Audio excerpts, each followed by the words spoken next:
Hello, can you hear me? Yes. Thanks everyone for coming today to hear Grant Dinn. My name is Lucy Capehart. I'm the Director of Collections and Exhibitions at JAMA. So I want to just introduce a little bit about Grant. He's been doing historical and genealogical research for over 35 years and serves on the board of the California Genealogical Society. He was on the staff of the Angel Island Immigration Station Foundation for 8 years and is co-curator of our current exhibit, taken from their family's Japanese American Incarceration on Angel Island during World War II. So Grant holds a certificate in genealogical research from Boston University, an MA in public policy analysis from Claremont Graduate University, and a BA in sociology from Yale University. He was part of the research team for The Six, a film about Chinese who survived the Titanic. We're happy to have Grant here today. Please welcome Grant.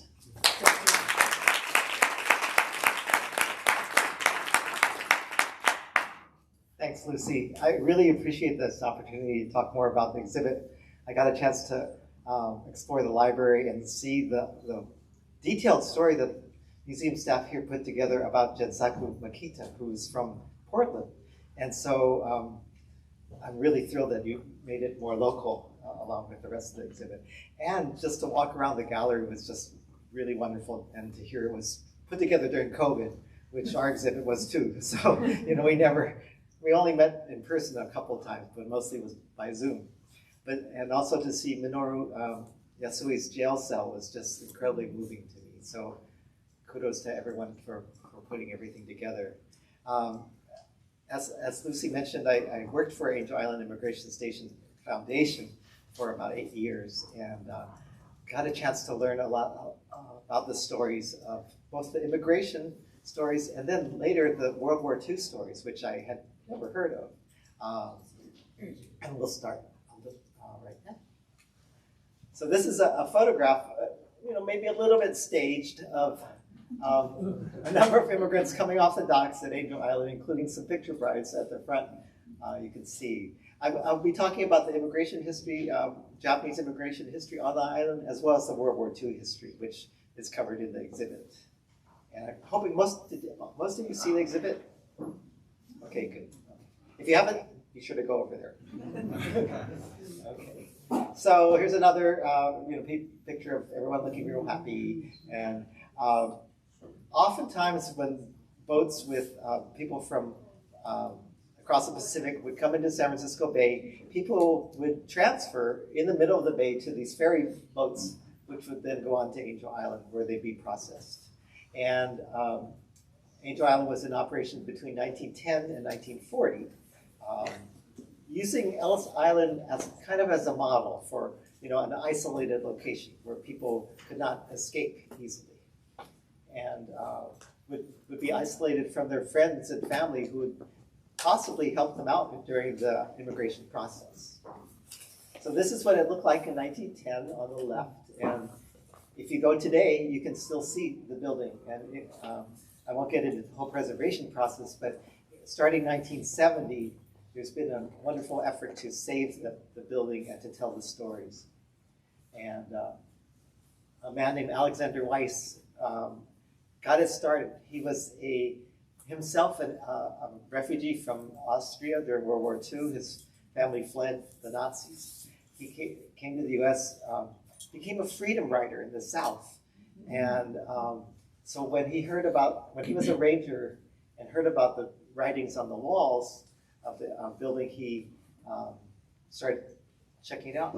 And at the time, he was a student at San Francisco State also, which had just gone through the Third World Students' Strike, resulting in ethnic studies. So it's just a perfect combination of time where Alex was in the place to get things started. He says, I just got in the car and started the engine, but the community really carried it forward to make the car go and preserve it. So now, if you come to the Bay Area, be sure to come visit. These are some of the sites you can see now. This is meant to show the women's quarters inside the building. And so why was it built? It was especially built to enforce the Chinese Exclusion Acts, enforce restrictions against other immigrants. And there are more restrictions against people from Asia as time went on. And then processing immigrants from around the world who were deemed likely to become a public charge, or LPC, which came up in the first Trump administration, where he was talking about public charge a lot. And most of the immigrants who came to Angel Island did not have to stay overnight. They were processed and sent on through. There's too much text on this page. But anyway, over about 1 million people are estimated to have been processed by Angel Island officials, both coming into the country and leaving. And most were not detained.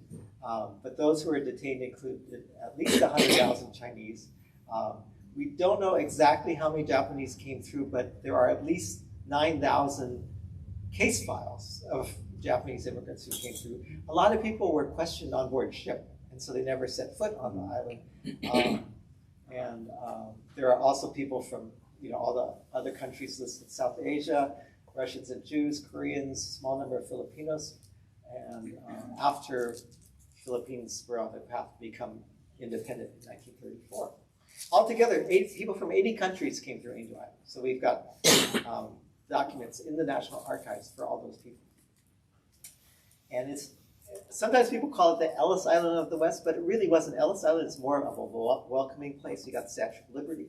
But Angel Island was more the guardian of the Western Gate, which is what the people who worked there felt it was. And many were detained for weeks, months, and even years. And this poem really is one of the poems that saved the immigration station, because it's so, beautifully intact. The rest of them were not as clear because they just were covered up by putty and things like that. But this is poem 69, and it's a Chinese immigrant who's talking about, I've been detained here for many days. And then it's too bad I can't snap Zhu's whip. Zhu was like a hero in Chinese mythology. And the second poem is, from now on, I'm departing far from this building. My fellow villagers are rejoicing with me. Don't say that everything is Western style. Even if it is built on jade, it's turned into a cage. The reason why he said it was built of jade is that the walls at that time were green. So kind of a jade green. And jade is very auspicious stone in Chinese culture, but for him it turned into a cage as well. And so there's writings all over the walls, if you go there today, that you can learn the stories. And people have created poetry finders where you could go to a certain spot and look at the writing and see what the poem was that was on the wall. So here's some of the Japanese picture brides, where people are familiar with go-betweens in Japanese culture. Well, in 1907, there was San Francisco decided that Japanese had to go to the same segregated schools that the Chinese had to go to. And Japanese community did not appreciate that, naturally, and they complained about that. Meanwhile, the U.S. didn't want to see any more Japanese immigrants. So they reached what was called the Gentleman's Agreement, where they said Japanese could go to the white public schools in San Francisco, which seems a very narrow thing, to give up all Japanese immigration of laborers into the U.S. And so those who were here could send for their families, and those who weren't married could marry women. And if they couldn't go to Japan, they'd often have proxy marriages, which go-betweens were a long-established tradition, but usually the two parties would be present.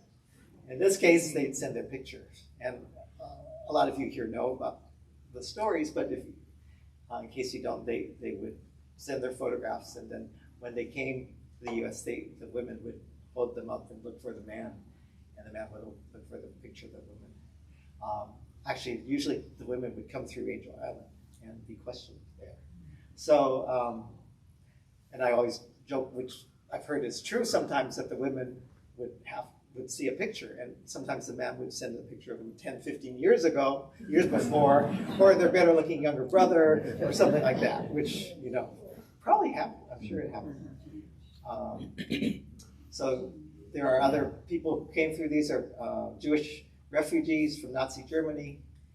This is a Russian woman, and then a small group of Chinese kids and Sikhs from Punjab region of India. And they faced a lot of bias. There were, at the time they came, especially in large numbers in the 19-teens, there were no laws against Indians coming over. There were for Chinese and Japanese. So the immigration officials would get a lot of public flack from anti-Asian forces, anti-Asiatic society or something like that. And they would say, you know, we can't let another group of Asians in. And so often you look at their records and they would be deemed likely to become a public charge because I've seen the records, they say, this man is too small to be a farmer.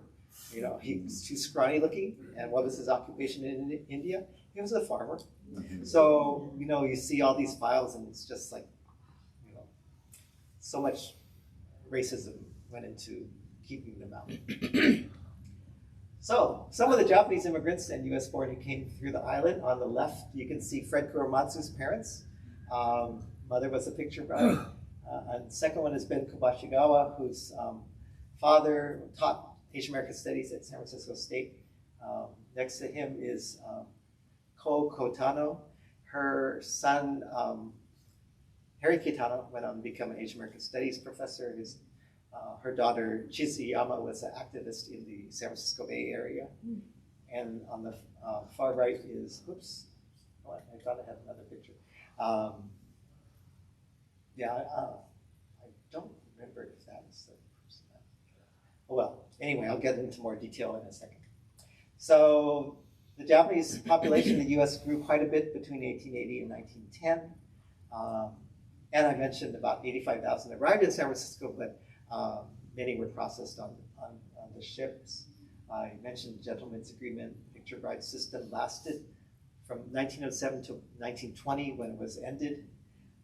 And there was an alien land law passed by California in 1913 and then in 1920. And it spread to other states. I read in the exhibit, it spread to Oregon as well. After some resistance, it finally was an alien land law saying if you're from another country, you could not own land. And now in the news, I've seen some other states talking about it as well. So history has to be learned.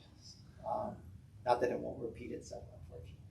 And then the 1924 Immigration Act established an Asiatic barred zone. I think I have a slide of it, but basically everywhere in Asia, all the way to the Middle East, you could not come to this country. Yeah, so most Japanese immigrants were not detained for very long.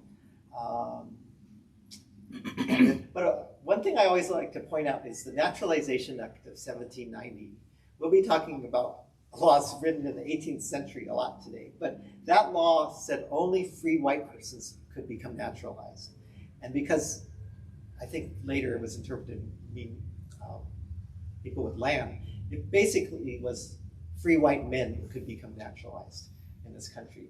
And it wasn't until Civil War that people who were African American could become naturalized, but still the part about I mean, if you were Asian, you could not become a naturalized citizen, which is really important to understand. And when you talk about birthright citizenship, if your parents could not become a citizen here, then you were branded. I mean, Wong Kim Mark's case, he was not considered a citizen, even though he was born here. So that's something to really keep in mind, I think, as you follow the news. So only returning residents, temporary visitors were allowed into the U.S. From Japan between 1924 and World War II. And some also came through Seattle. That was the other major port, and a few from through LA. But mostly it was Angel Island and Seattle. Those are the two major stops. So Goso Yoneda was born in the U.S., but he went to visit Japan, and he came back, and he had no one to testify on his behalf. Even though he was a citizen, he should have had papers, but his cousin was busy with spring planting, so he could not come up and vouch for him. So he stayed there for 2 months, and he wrote these wonderful poems. Angel Island, what a sweet name, but there are no angels here, only nameless immigrant prisoners. And we talked about picture rights again. And again, they were actually free to roam around the grounds more than the men were. Not that they could go that far, but you see these pictures around, and the men were pretty much confined in their barracks. And they'd only be released for meals and for like an hour of recreation. There's more about Fred's parents, and in the National Archives you can find their file where, she was asked a very small number of questions here, and basically she was married by proxy in Japan. She did not know her koseki was required. Oftentimes you'll find in these files the koseki for the family. So if you're a genealogist and you're looking for your family, you might find it in the US. You might not have to go to Japan, because a lot of times these immigrants would bring that in, and that would verify that they were part of the family. So it's pretty amazing to find this in San Bruno, where you might find the very precious documents. And she's never been in the US. Her nearest relative, where she came from, is, and the name and all this good information about hometown and everything like that. So if you're researching your family, this could be really valuable. And then, were you ever married? No. Was your husband ever married? No. He's a florist in Oakland. And then he is asked all these questions about what he does for a living. But basically, he runs a florist. And then, so there's a lot of good questions, and just to make sure that he can make a living, that he's going to support this woman, that she will not turn to prostitution. And then the board says unanimously she seeks admission of Kakusaburo, and she should be admitted as long as she gets married, because California did not recognize proxy marriages. So often you'll find in the file that they got married and the name of the minister and where they got married in San Francisco usually. And so there's a document that she went through the hospital, because that was another barrier for people, because they were, especially from Asia, often would have hookworm and be deportable for that. It was easily treated in the Angel Island Hospital, but if they didn't have money to pay for that, they would be deported. We actually met the descendants of the doctor who found this hookworm issue, and we weren't sure where they stood on this whole thing. If they were celebrating that he did this, or they were ashamed of it. Mm-hmm. And then so, here's the license to marry, and here's the minister of the Buddhist church in San Francisco who has licensed, has presented a license to marry the couple in matrimony. And there's Fred, because they made it through. So Normanetta's family, parents had the same name. Basically, there's Kane and Kunisaku, and more good information about the family. And then Kunisaku, he has a business in Salinas, and he has $500 in the bank. He has a check for $500 with him, and usually has someone vouching for him, like with the local bank. There's Norm. Oops, sorry. And then Kokitaro, who was in the slides, was a picture bride. Also, her daughter told her story on the Angel Island website as well, and said that her mother said sometimes the women would take a look at the husbands and say, "I'm going back home." And that's what they did. And when you buy passage to the US, it was a round trip ticket. So she didn't have to spend any money. So those are Chizuyama and her brother Harry Kitano. And so if you go to the National Archives, this is more information about my wife's grandmother's brother, Fujio, And he was found to also have hookworm. I never pronounced it right. Uncenariasis. Anyway, it means hookworm. But you can find that he was, their ship landed on July 9th, and he was, okay, so he was admitted on July 19th. And then I guess their file, this is a previous date, so I don't know what that means. But this shows that he was there for 10 days while his hookworm was treated. And this is Dick Kobashigawa, who I got to interview in about 20 years ago.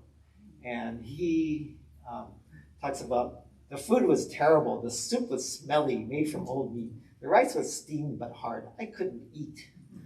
Yeah, so he came back, and his family member was also detained. So that's why he had to stay there. He was also a Nisei.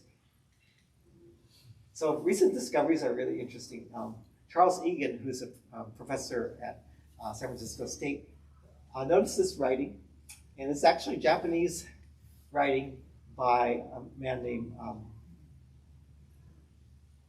the name that he came over as, oh shoot, I forgot. Miyamoto. Okay, so his family, he was from a small town, and that town had reached its quota for the number of people who would leave the country. So he went to a nearby village and bought another name. He was, and I can't remember the family's name, but there they are. Those are all his descendants. And they are looking at the writing that their ancestor actually wrote on the wall. He was probably a teenager then, and Charlie says he thinks he was born in Hawaii. They came back with his father. And so we think he was on a bunk that was about that high. And so he saw all this other writing, and he wrote his own name in there on the walls. So it's really meaningful for that family and everyone else to know the story behind this. And there they are. So in 1940, the administration building caught on fire. It wasn't arson, it was electrical fire, but it burned down all the processing area. Fortunately, all the files survived, so we can see them now.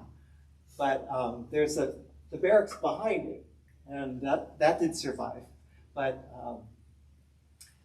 so after that, the immigration processing was moved off the island back to San Francisco, where it was before Angel Island started. So it sat vacant for a few years until World War II broke out. So I'll talk a little bit about this now. So that's a mess hall that was built during World War II. It used to be a recreation area, and that still stands now. That's where the exhibit that you see at JAMO is, the permanent version is inside of that, where the Japanese and some Italians and Germans ate during World War II. So you can actually be in the same place. So these are the World War II incarceration sites, but even before Executive Order 9066, people were arrested starting Pearl Harbor Day.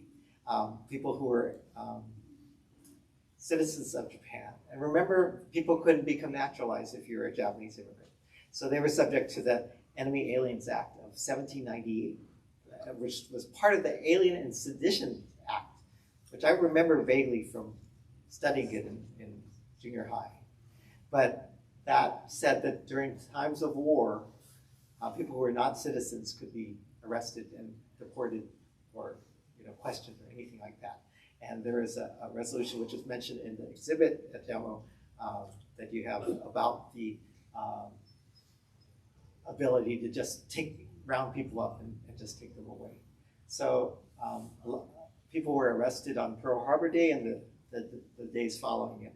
And if you see the exhibit, there's an animation, and there's one person speaking, Kaz, who remembers being there when his father was taken away. And he says in the video, I took out my Buck Rogers gun and I shot at these FBI agents. So it's a little plastic gun, and they were driving off, and it was bang, bang, bang. He knew something was very wrong.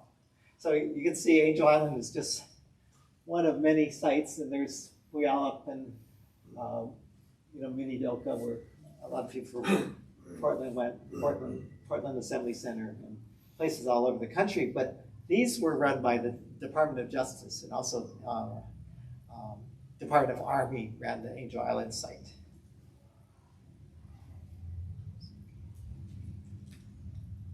So this is a publication called Confinement and Ethnicity about the World War II sites. They have a little bit of wrong information there about Angel Island. They said Angel Island was open to handle an expected flood of European immigrants after the opening of the Panama Canal, which was really not true. It was really to handle the Chinese Exclusion Act. And I could talk all about Chinese picture brides, not picture brides, Chinese paper sons and daughters, but that's a whole nother time. That's why the whole immigration process was so convoluted for Chinese. So Angel Island, as a temporary detention center, about 600 people from Hawaii were sent to the continent and stayed in immigration barracks, and 100 from the West Coast, including Jinsaku Makita, who's described in the exhibit. And then there's another place called Sharp Park, which is south of San Francisco, and I'll talk about it a little bit later. It's a former a homeless camp that was turned into a site for World War II detention. And then I've looked at many of these files, and generally they're people who had some contact with Japan, unfortunately, for them. Because some were ministers and journalists, others were farmers, laborers, photographers. People who did martial arts were arrested because they had ties. They had gone to Japan for a tournament. In my wife's grandfather's case, he had given money to a fundraising woman, who was really trying to recruit people to support the Japanese Navy. And his name was on a list. And I learned later that Charlie Chaplin had a Japanese aide, and he was actually a spy. One of the few Japanese immigrants, or he was not even an immigrant, he was here just to work for a short time, I think. So he had a list of all these people in these associations, and because of that, my wife's grandfather was arrested on Pearl Harbor Day. And the file you see for him, just like so many of the other cases, are so trumped up, it's ridiculous. It's like, he's in this dangerous organization, and basically he just gave $25. And then, so there were some Japanese Americans who were arrested in Hawaii before the government realized, oh, we don't have the authority to do that because they're not enemy aliens. And they were sent through Angel Island, sent all the way to Camp Livingston, Louisiana, and then sent back through Angel Island, back to Hawaii. But then many of them were sent back to a place like Tule Lake, Jerome, and Gila River. So Angel Island was kind of a temporary site for people. And so here's some examples of those detained on World War II during the war. And just want to make sure my time's okay, this is a man named Teichiro Hanzawa. So when we started this project, shortly afterwards, we got word from Casey Dexter Lee, who's chief of interpretation on the island, who's been there over 20 years. She's an amazing woman. She heard that a former staff had found something on eBay.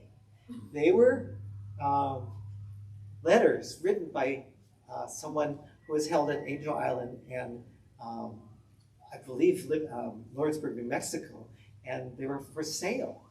And this is what one looks like. We contacted the seller and I said, would you like to donate them to this exhibit we're doing? And he said, oh, I make my living from things like this. I can't do that. But when I asked, I'll get you in touch with the guy who bought them. So it was a Japanese American collector from San Mateo area. And he made these beautiful color copies of all of them for us. So we can actually have semi-artifacts, copies of the artifacts. So it was, Teichiro was riding home to his family in Haiku, Maui, where he had the store. And I later found some articles that showed the family store was sold, and this man who was selling them on the letters on eBay probably went dumpster diving and found some items and put them on eBay to make some money. And there's a letter, and people who can read it said, it's generally, I'm here on Angel Island, food's terrible probably, you know, but I'm okay. How is everybody back home? So he wanted to assure that they're okay. He knew it was being censored. He really couldn't say anything, right? So, but that, all is well, basically. Don't worry about me.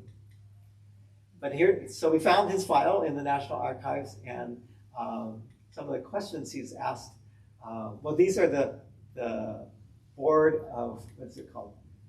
The Board of Officer and Civilians on Maui, and they're trying to find some dirt on Mr. Hanzawa. And do you have anything on his activities in the Japanese community? Oh, we have a great deal of background, but we can't substantiate that. It does not appear. He's a #1 man in Kaupakalua, but not so much in Paia.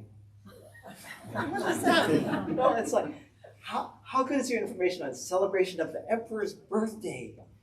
Things like that will lock you up. Do you have any subversive activities he's taken part in? No. From your handling of the case, what you see is strongly pro-Japanese. I wouldn't use the word strongly, but I consider himself pro-Japanese. Well, so then they question him. Have you made any contributions of money? Well, I gave $10 or no, it might have been 15 or 20 cents. And I gave $10 once for the relief of families remaining in Japan. Do you know when the Japanese emperor's birthday is? Yes, I know. What is the date? I don't know. It was around April 29th. Do you celebrate that day as a holiday? No, I go to work. You know, these are not subversive people. And then, do you belong to Japan and plan to go back there later? Well, you live here all your life. Yes, I want to live here the rest of my life. Would you turn down an opportunity to go back to Japan? I don't want to go back. That's why I brought my family here. Never want to go back? Yes. That is all. No further questions. Then you go on. The board says he's a subject of the citizen of the Empire of Japan. He couldn't become a naturalized citizen even if he wanted to. 2, he's loyal to the Empire of Japan. How do you know? 3, there's no evidence he's engaged in any subversive activities now, but he's sufficiently pro-Japanese to be dangerous to the internal security of the U.S. So because of that, he was taken away, sent to Angel Island and other camps. And there he is in the prisoner of war enclosure on Angel Island.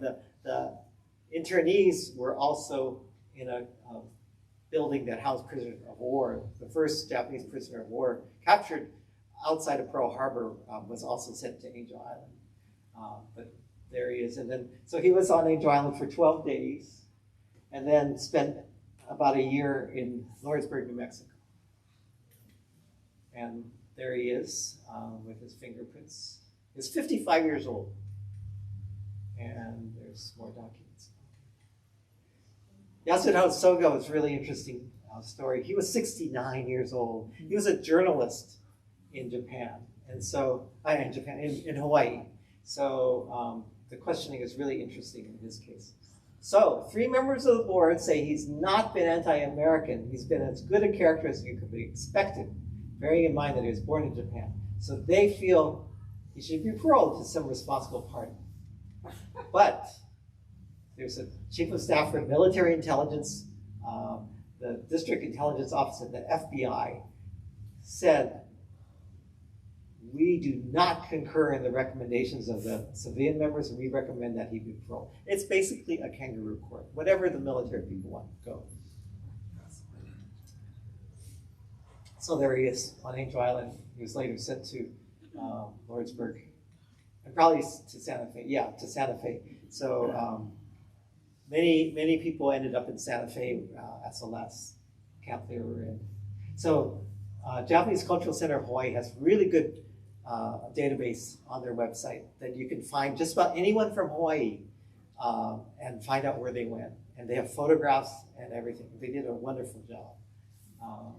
We got to take them around the island when they came up. Oh, so there he is.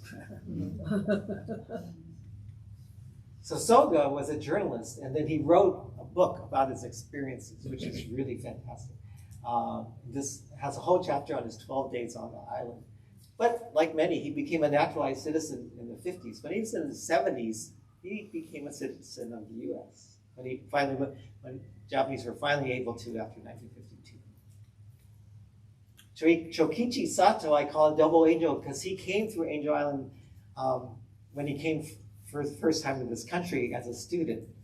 I guess he was not an immigrant because he came on a non-quota visa. He did not intend to stay, but he lived in Fresno, and he was sent to Tule Lake and then Angel Island again, and then Santa Fe.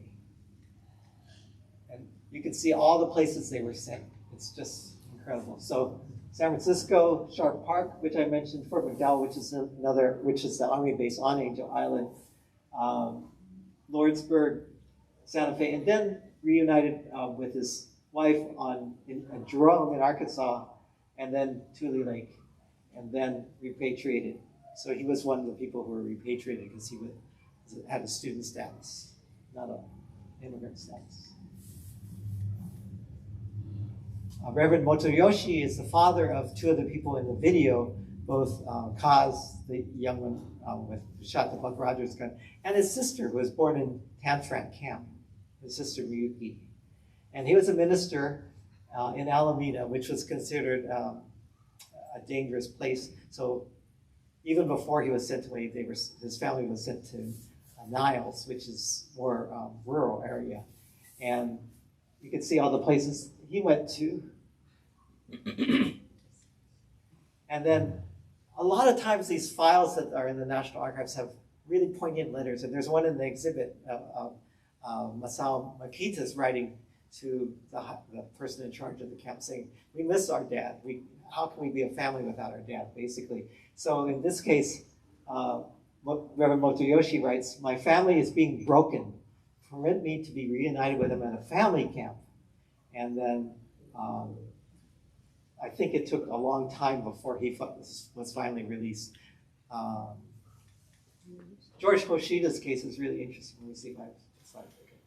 So he worked for Hilo Electric, and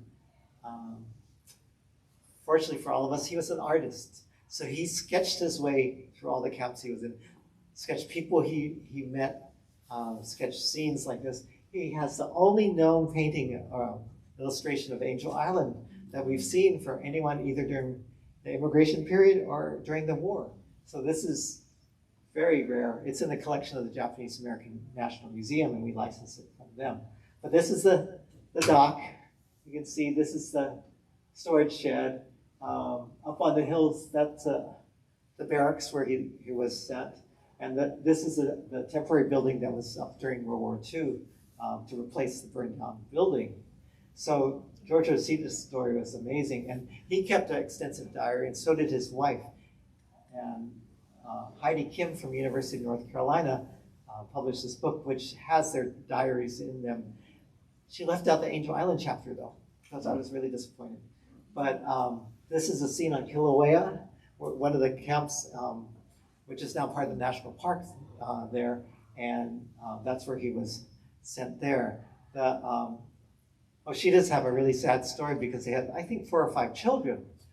And so one of them got it in a car crash, so she was basically taken care of in an institution. And families in Hawaii were encouraged to relocate to the camps on the continent to rejoin their husbands.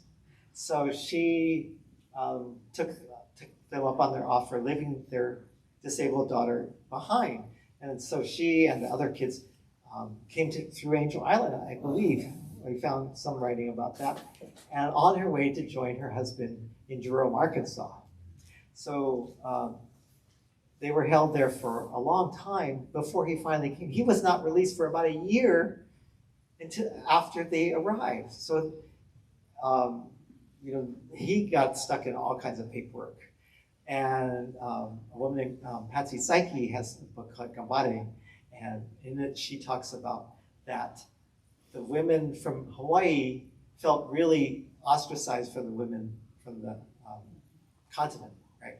That they didn't understand them, that they were really cold and they didn't have the aloha spirit. So they were called to a meeting, and it was really cold in the winter in Arkansas. And at the meeting, they were told, the women have pulled all their stuff, and we're giving you extra warm coats, and our extra belongings and everything like that. And they just melted. It's like, oh, they do care about us. It's like just amazing story that Patsy Psyche tells. And so George Hishida from Hawaii, from Fresno, was a photographer. Someone, what do they call it? Someone reported to the FBI, oh, he has pictures in his photography studio, pictures of dams that are being built, pictures of the Bay Bridge being built, so he must be a spy.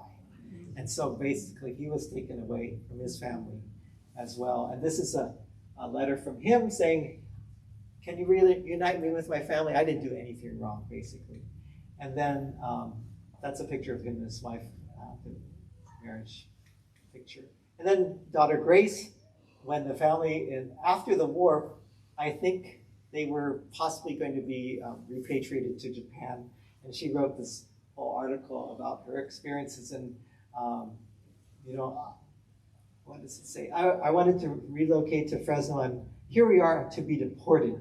Just when we planned on relocating, this had to happen. We really and truly don't want to go back to Japan. That's really true. And fortunately, they were not sent back to Japan. They could reunite. And her story's in the animation in the video where she talks about going to the movies. And she's the one she passed away just a few months after we interviewed her. And then this is the Nakamuras. They're two brothers who lived in really California. For some reason, one brother, they went through Sharp Park, which was kind of like a clearing center. One was sent back to his family. The other was sent to the Department of Justice camps as well. So eventually he was finally reunited with his family. And so this is Matsuchi's journey, Reedley, Sharp Park, Angel Island, Lordsburg, Poston. His brother's journey, just really Sharp Park, then Poston. So for some reason they considered Matsuchi more dangerous than his brother. Here's Mr. Makita from Portland, which is thoroughly covered in the exhibit, but I wanted to show a few things about this case. You can see the, what do they call the attorney card, and is from Portland, went to Sharp Park, Angel Island, Santa Fe, and then Philadelphia. And here's Sharp Park. So that's a picture of Sharp Park in the days. It was quite built up, and as I mentioned, housed people from Japan, Italy, and Germany. And I'm working with a committee now that's going to put some interpretive plaques, interpretive panels at the site, because for a long time no one knew anything about it. Now it's an archery range, and so evidently a world-class archery range, but we're going to put it in the right on the site where people used to be interned. So yeah, all the details in this story. And then in his file, there's FBI documents, and then, okay, so he told the agent he's also a member of the Portland Nippon Golf Association and was treasurer of that organization for the years, and admitted during that time he frequently played golf with a Japanese council. And you can see those pictures in the exhibit, and then talks on about that. So basically guilt by association. And there's the pictures from that are in the exhibit. And then this is also in it where they talk about his, he admits to contributing to Japan's war chest. He really didn't do that. And then, but the thing is, in these files is some really good information about the people, where he was born, all the places he lived in Oregon. So he didn't just live in Portland, he lived in Independence and Astoria. And then back to the immigration card, he was sent to Santa Fe at the end. And that's a picture of the Santa Fe camp where many people ended up at the end. And this is another painting by Takamura of Santa Fe. And then it's interesting, in Soga's book, he talks about every man a golfer and a little recreation where people in the camps could get away sometimes. And Soga has so much detail talking about a local club owner allowed internees to go golfing on his course if they agreed to help take care of the golf links. And then, so he said on October 9th, several of them went to join the regular team of groundskeepers and golfers. They went in 2 cars. I'm thinking Makita was one of these people he wrote about, because there was, this active golf group, and he had to be there. He had to be one of them. And then we found Mr. Makita in the final accountability roster, which the campus kept. And there he is from Portland. He was paroled from Santa Fe, and then later on was given a small grant to move to Philadelphia. Yeah. And then if you go to Santa Fe now, there's a monument at the site where the camp was, and it was quite contentious. And there's a film made by Claudia Catarianaki about the whole case, because people in New Mexico said, well, we lost people in the Bataan Death March. They were combining the 2 issues, and they were not recognized. So eventually, after quite a while, I think they recognized both the locals who were killed and the internees. Yeah, there's what the plot says: 4,555 men. So many of the internees had relatives who served with distinction in the American Armed Forces, and so on. And here's Mr. Makita's petition for naturalization in 1955. So Charlie Egan found more things inside the immigration station. This poem, or markings June 4th, as a prisoner, Hilo City. My name is Shinjo. So Charlie did some research, found Shinjo was a druggist from Hilo, and he was the third group. There were 7 groups who came through Angel Island, and Hoshida sketched it. So everything comes together. But sadly, these inscriptions are inside a closet that turned into an elevator shaft. So we can never see these. The elevator is necessary for ADA access, but unfortunately, the only way to see it is to climb outside of the elevator. Here's another one. The expectation that one day will bring escape, cold and bleak, June 4th. So he again suggests, because of the date, it's the same group that Shindo was in, and that's in the same location. And here's our exhibit, which you can see. And these are some of the many books written, but we have no books written by anyone who is, that I found, anyone from the West Coast. All these books are from people from Hawaii.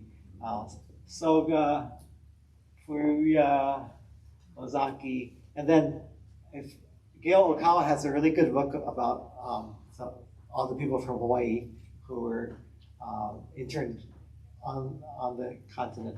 And then here's the Hoshida book. And then Charlie has a whole book about all the writings on the wall besides the Chinese writings, because the Chinese writings are all captured in a book called Island. And then this is the closest that we have. These are poems behind barbed wire, but I don't think any of those people came through Angel Island, unfortunately. So if you want to learn more, check out our online exhibit, and feel free to email with questions. If you know anybody who might have been interned, the National Archives, which site is sometimes up and down these days, unfortunately, that they just fired the National Archivists.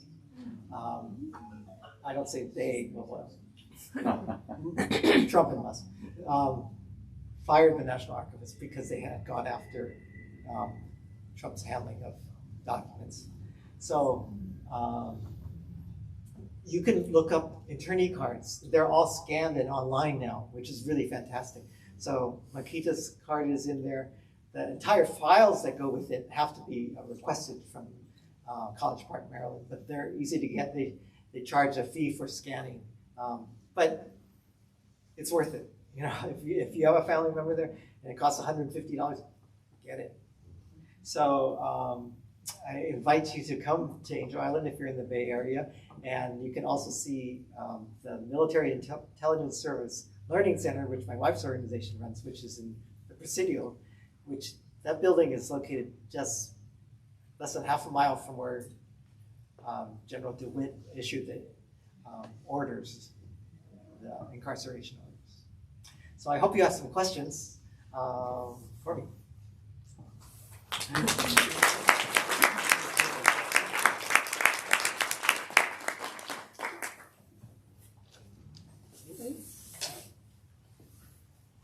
Yes. And I've forgotten his name already. I think it was a gentleman from here, and you had his incarceration record card up there. Yes. And I noticed, this is just a little detail, I'm just curious. I noticed that he had a date when he was on parole. Yes. Could you explain what that meant? Because it was in between. Yeah, that was it.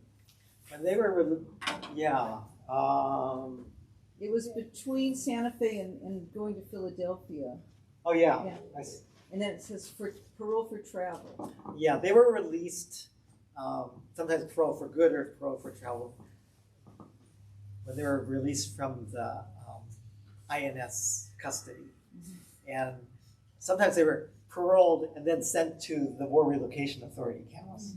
So from one incarceration to another. So it's just that they were, sometimes they had to check in when they went back, and they had sponsors sometimes they had to report to all the time. So that was, even though they were released, they were still under parole. And that happened throughout the country. Yes? What about the letter from the daughter who said we repatriated? I didn't, I assumed that it was people who said they wanted to go back to Japan. It sounded like it's out of her hands. So Yeah, sometimes people would initially say they want to be repatriated, and sometimes they change their minds. And often they were still sent back anyway. In Ishida's case, they let them stay. And then if you go to San Bruno, where the National Archives branch is, you can find these files in the Abo cases, which Wayne Collins represented the Nisei and who wanted to come back from Japan. Yeah, so that in that case, Grace was lucky. Her family didn't have to get deported, basically. There's a question over here somewhere in the middle. Wait, yeah. Just on Mr. Makita, so, and maybe this is the same thing as being paroled, but I think in another slide you said he'd been given a grant to go to Philadelphia. What does given a grant mean? I think people were released with like $25 when they were sent out of camp. I think he actually did like sort of a halfway house in Philadelphia where they helped place Japanese Americans then into New York. Oh, okay. He was there just Yeah, so terminated with grant. Yeah, that's just a small. In other words, they just give a little bit of spending money. Yes. Is it possible that some of those paroles in Philadelphia are paroles to Quaker schools that were taking students? Because I know at least one man from Los Angeles was paroled to go to school with the Quakers. Yeah, I think, yes. I don't think they did, Jinsaku's family, but yes, people were Paroled to sent go there, to like East young Coast people were University. sent there to go to, the Quakers sponsored And some college of- kids to go to college. Some in the Midwest. I used to work at Oberlin College, and a number went or got to go to Oberlin. The left-wing school. Yes, the more receptive to. Yeah. In the back. As far as like online ancestry and genealogical sites, is there one that's better for Asian American research, or what would you? Yeah, it used to be only Ancestry had these final accountability rosters. You can access Ancestry for free at many libraries, but a lot of people say, oh, it costs money, I'm not going to go there. But a lot of the same, like these FARs are on the site of FamilySearch.org, which is the site run by the Mormon Church. And that's free. You just have to register, but they don't really hassle you once you register, which I'm happy to say. But Ancestry has some of the immigration files that aren't on Family Search. So it pays to check both if you're looking for information. Yeah. Most libraries do give you access to Ancestry. I don't, Oh, no. just jumping Yeah. in on what you said, I found my family's quarterly internment records on Dention. Oh, yeah, dental. So that's a good one. That's true. Not to speak on. Oh, no, that's okay. That's okay. And then behind you, there's right there. Well, I'm curious about the questions that were being asked of these people to determine, how, quote, dangerous they were to national security. Was there any kind of criteria to determine what was dangerous? Yeah, I haven't seen any guides to say. I think it was just the judgment of the people, So what would determine if someone is considered to be subversive? Yeah. Other than the fact that they had some associations, but there's nothing where, what's the evidence that some criminal behavior or sabotage has occurred? Yeah. Well, in general, they never found any sabotage. It was just a likelihood to become that, I guess. And in Soka's case, as you can see, the civilians said there's no, he's not dangerous. And then he was overruled. But you read Soka's book, and at the beginning he's pretty neutral, and by the end he said he left his own poem on the Angel Island walls, which we never found.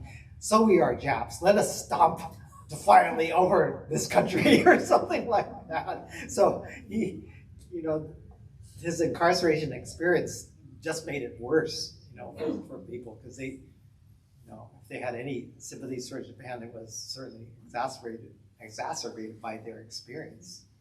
Yes. Why were they constantly moved around?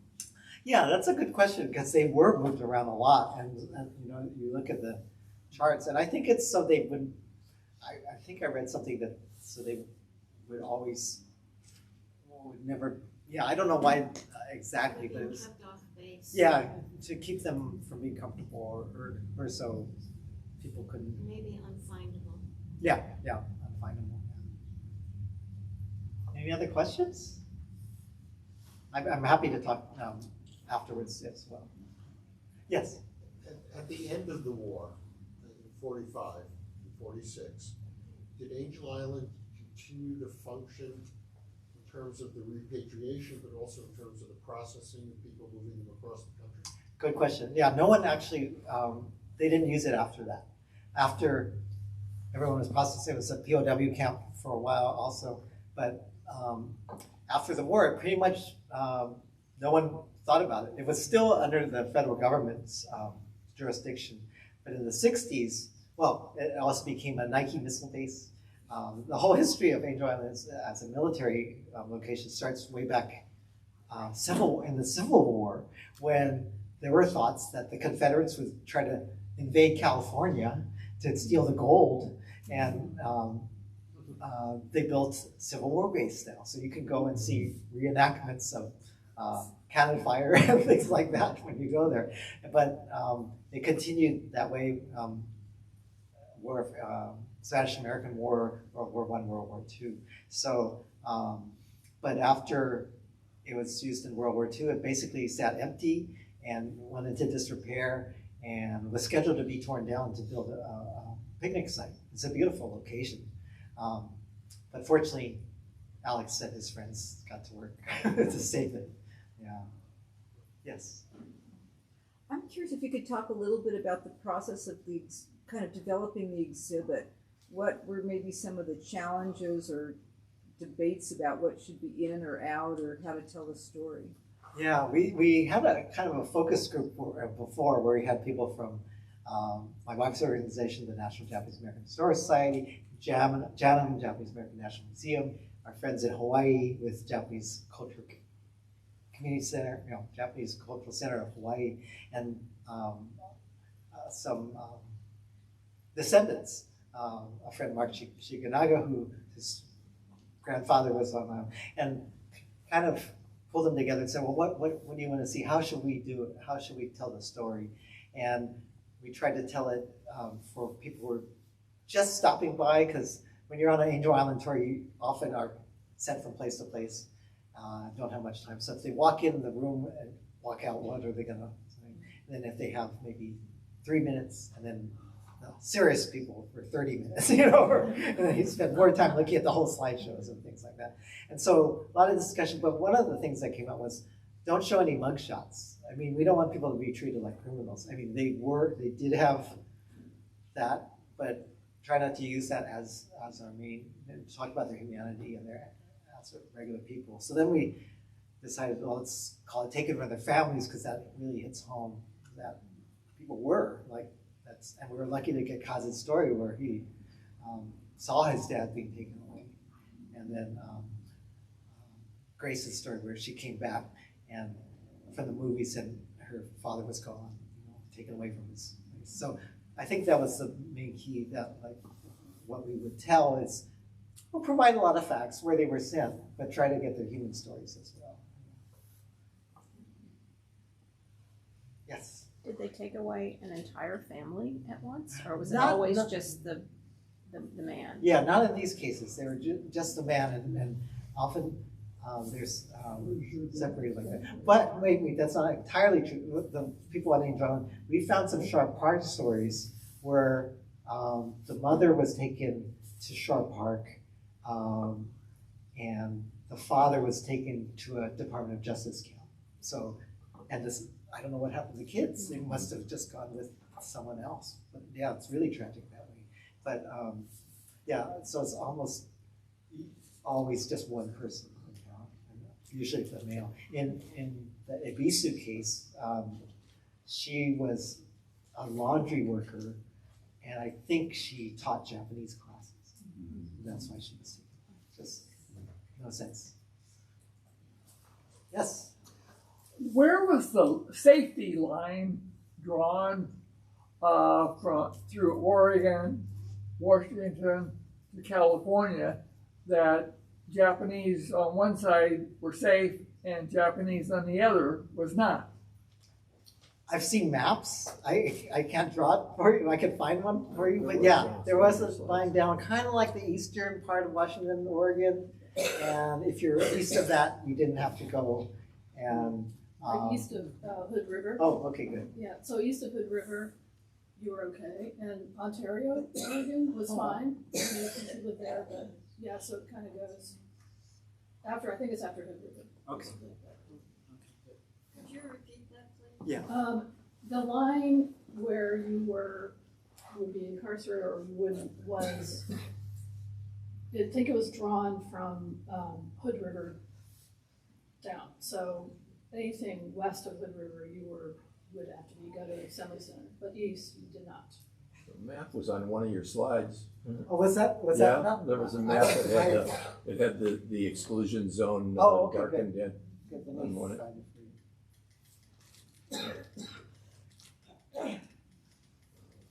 Excellent. There. Oh, There. that was it? Okay, sorry. Where'd it go? Can I ask, do Yes. you know what the logic was for the line? Was it maybe how easy to get to the coast?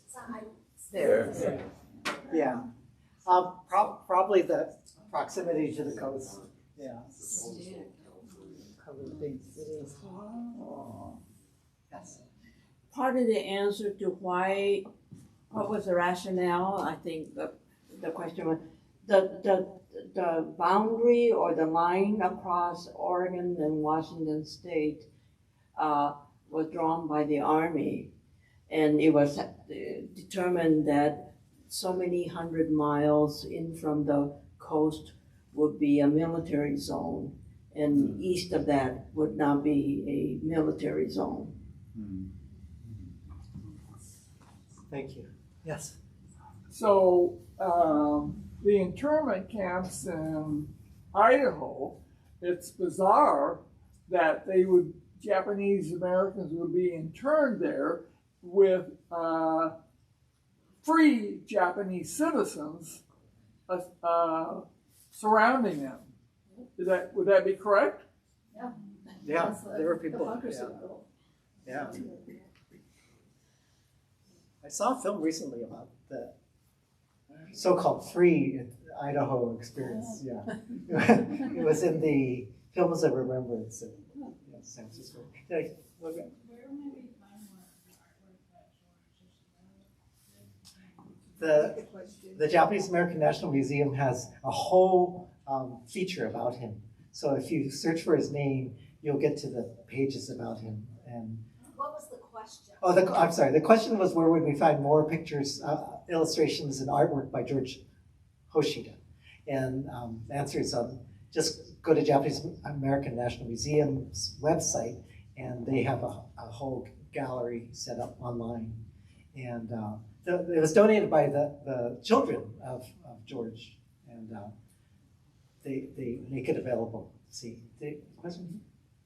I think that some Japanese Americans who were in camps, they often would be able to work outside the camps for farmers, and so some of those free, not interned, were Japanese, and they had Japanese attorneys working for them.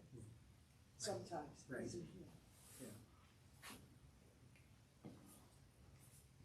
Anything? Oh, one more. What can you tell me about the Japanese American Hawaiian National Guard 100th Battalion? That's a whole other story. That should be bringing someone to talk about that. But there's something. You could, I think we talk about it at the museum. You could come to JAMO, the museum, and look at, and we mention it in that exhibit. Yeah. But there's a lot on Densho. Densho is an incredible resource that has digitized millions of records, and that I would just Google 100th Battalion. I don't know if I have this correctly, but I remember that, you said about the Japanese women from Japan and the Japanese women from Hawaii, and how they did not understand each Well, other. actually, the Japanese American women. Yes, I'm Yeah, sorry. in the That's what I camps. meant. Yeah. And they showed them how the Japanese Americans were living in Jerome, and also the 100th Battalion from Hawaii, who didn't feel comfortable with the Japanese Americans here. Yeah. And then they said, what do you know about their backgrounds? Look where their parents are. They're interned in this camp. Yeah, that's a famous story where there was a lot of friction between the Japanese Americans from Hawaii and the Katonks from the mainland, right? And when they took the ones from Hawaii into the camps, they kind of changed their tune that, oh man, you're fighting for this country and they did this to you? So okay, I guess you're okay. Well, thank you all for coming. The museum is open until 4 today. It's, I don't know if you haven't been there, it's just a couple blocks that way, 4th and Flanders. So It's a must-see. Come by.